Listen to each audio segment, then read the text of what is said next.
नमस्कार मेरी YouTube family. आज हम लोग सुनते हैं एक नई कहानी। अन्नू मेरा नाश्ता कहाँ है? मम्मा मेरा स्कूल बैग ला दीजिए। बहू अपने बाबूजी को दवाई समय पर दे देना। आई।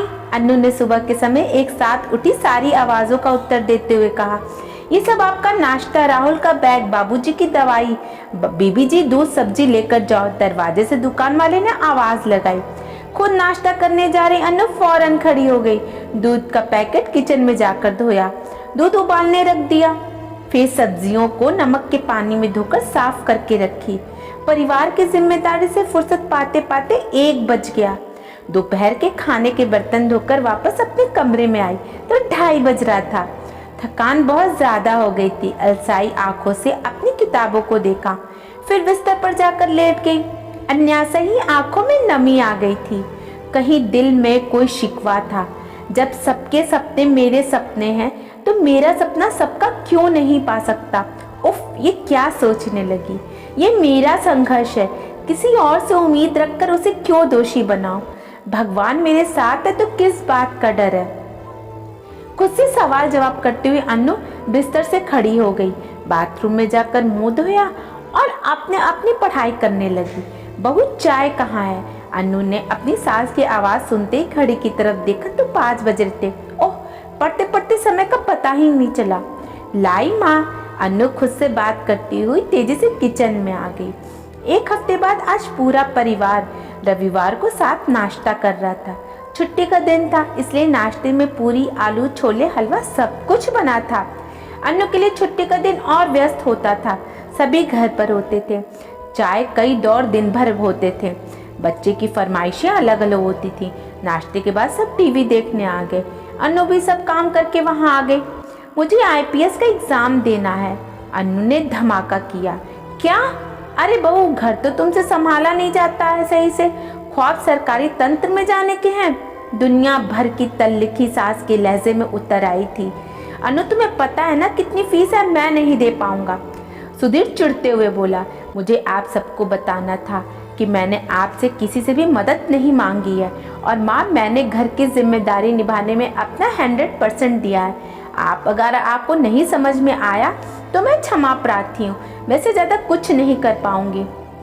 अन्नू दुखी मन से अपने कमरे में आ गई। करने दे से अपने मन की। बाप सिर चढ़ाए रखते हैं। घर गृहस्थी को संभालने की शिक्षा क्या दे और उल्टी पुल्टी पढ़ाए जाते हैं। फेल हो जाएगी तो दोनों बाप बेटी के सर से ये भूत उतर जाएगा। सास को सुधीर को भड़काने का मौका मिल गया था। दिवाली से ठीक पहले ही अन्नू का इम्तिहान का दिन था। अन्नू पेपर की तैयारी के साथ साथ दिवाली की सभी तैयारी करती रही। घर की साफ सफाई, दिए, पूजा की थाली, मिठाइयाँ आदि का इंतजाम उसने कर दिया था। वह नहीं चाहती थी कि उसकी वजह से उसके परिवार की दिवाली फीकी हो जाए, लेकिन पूरे समय अन्नू अपने पति और सास की नाराजगी झेलती रही। सास भी पूरे समय जानबूझकर उसे काम बताती रही जिससे वो पढ़ ना सके, लेकिन अन्नू ने इसे चुनौती की तरह लिया। अपने आराम करने के समय में भी वह आईपीएस बनने के लिए कड़ी तपस्या करती रही।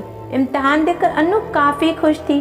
उसे अपने कामयाबी की पूरी उम्मीद थी, क्योंकि उसने परिवार की पूरी निष्ठा की सभी जिम्मेदारी निभाते हुए 2-3 वर्षों से अपने आराम के समय की आहुति देकर तैयारी की थी। रिजल्ट का दिन ना पहुंचा। अन्नू खामोशी से अपना रिजल्ट देखना चाह रही थी, लेकिन सास ने पूरे मोहल्ले को घर बुला लिया था। अन्नू की जिद उन्हें बहुत अखर रही थी, इसलिए वह अन्नू को सबके सामने शर्मिंदा करना चाहती थी। सुधीर, अपने ससुर और सास को भी यहाँ आने के लिए फ़ोन कर दे और जब काजू कतली के 10 डिब्बे अग्रवाल स्वीट से उठाते हुए लाना। मैंने कल ही ऑर्डर कर दिए थे। फोटोग्राफर को भी फ़ोन कर दिया है, वो भी आता ही होगा। अन्नू की सास ने एक शानदार दावत का आयोजन कर लिया था। सभी अन्नू की सास की तारीफ कर रहे थे कि बहू की खुशी के लिए कितनी अहम है, जबकि उम्मीद से भरी अन्नू उनकी इस हरकत से बहुत फिक्रमंद हो गई थी। अन्नू मेरी बच्ची। अन्नू के पापा ने अन्नू के ससुराल में आते ही अन्नू को गले लगा लिया था और बस रोए जा रहे थे। अन्नू बिना कारण जाने अपने पापा को रोते देखकर खुद भी रोने लगी थी। पूरे मेहमानों में सन्नाटा छा गया। अन्नू की सास की मानो मुंह मांगी मुराद पूरी हो गई। सन्नाटे को तोड़ते हुए जोर से बोले, क्या हुआ भाई साहब? क्या अन्नू फेल हो गई? अरे बहन जी शुभ शुभ बोलिए, अपनी अन्नू ऑल इंडिया में फर्स्ट रैंक लेकर आई है। ये खुशी के आंसू हैं। अन्नू के पापा ने आंसू पोंछते हुए सबको बताया।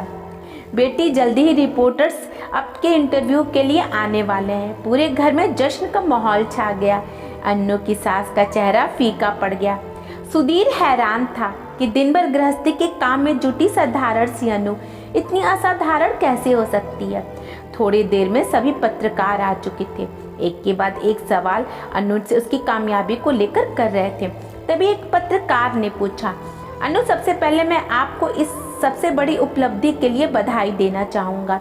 उसके बाद मेरा प्रश्न ये है कि आप अपने कामयाबी में किसका हाथ सबसे ज़्यादा मानती हैं। मेरी कामयाबी का पूरा श्रेय मेरे पापा को जाता है। उनका मानना यह है कि लड़कियों को आत्मनिर्भर बनना चाहिए। उसके बाद मेरे ससुराल को इस बात का श्रेय जाता है कि उनके सहयोग से ही मैं इतना दृढ़ निश्चयी बन सकी। सुधीर और अन्नू की सास अन्नू के जवाब पर खिसिया गए थे। सुधीर को पछतावा भी था कि उसने अन्नू को इस पहलू को कभी जानने की कोशिश ही नहीं की। बस उसे घर में काम करने वाली मामूली लड़की समझता रहा। उसने तय किया कि अन्नू से अपने पिछले व्यवहार के लिए माफ़ी ज़रूर मांगेगा। सुधीर जी, आप अपनी पत्नी की कामयाबी पर क्या कहना चाहेंगे? एक पत्रकार ने सुधीर की तरफ रुख किया। मैं सबसे पहले पूरे दिल से उसे उसकी कामयाबी की बधाई देना चाहूँगा और यही कहूँगा कि दिन भर किचन में खाना बनाने वाली, परिवार के हर सदस्य का पूरा ख्याल रखने वाली हर महिला असाधारण ही होती है। बिना थके, बिना उकताए रोज सुबह से रात तक जिम्मेदारियों को निभाना आसान नहीं होता। ना जाने परिवार में हम उनके कामों की क्यों उपेक्षा करते हैं। मैं भी उनमें ही शामिल हूँ। अन्नू ने अपनी कामयाबी से मुझे यह एहसास कराया है कि परिवार को भी सबका ख्याल रखने वाली के सपनों को पूरा करने में अपना सहयोग देना चाहिए, विशेषकर पति को, जो उसकी खुशियों की धुरी होता है, क्योंकि निस्वार्थ भाव से वह अपनी उस धुरी के लिए अपने सपनों की खामोशी से कहीं छोड़ देती है। I am sorry Annu. Sudhir Annu को गले लगाते हुए बोला, अन्नू मुझे माफ़ कर दो। अपने स्वार्थ में तुम्हारी असाधारण प्रतिभा को मैंने कभी समझने की कोशिश ही नहीं की। बस बहू होने के फर्ज तुम पर लाद देती थी, लेकिन ये भूल जाती थी कि एक लड़की जो अपने परिवार को छोड़कर एक अनजाने परिवार को अपना समझती है, दिन रात एक करके उस परिवार के निस्वार्थ भाव से सेवा करती है, तो उस परिवार के सदस्यों का भी फर्ज है उस लड़की के सपने, खुशियों और ख्याल रखा जाए। तभी सच्ची चाहते हैं आदर भाव बना रहता है। अन्नू की सास रुआसी होकर अन्नू से बोली। अन्नू को इस अप्रत्याशित कामयाबी की जरा भी उम्मीद नहीं थी। उसने मुस्कुराते हुए दिल से सुधीर को अपने और अपने सास को माफ़ कर दिया।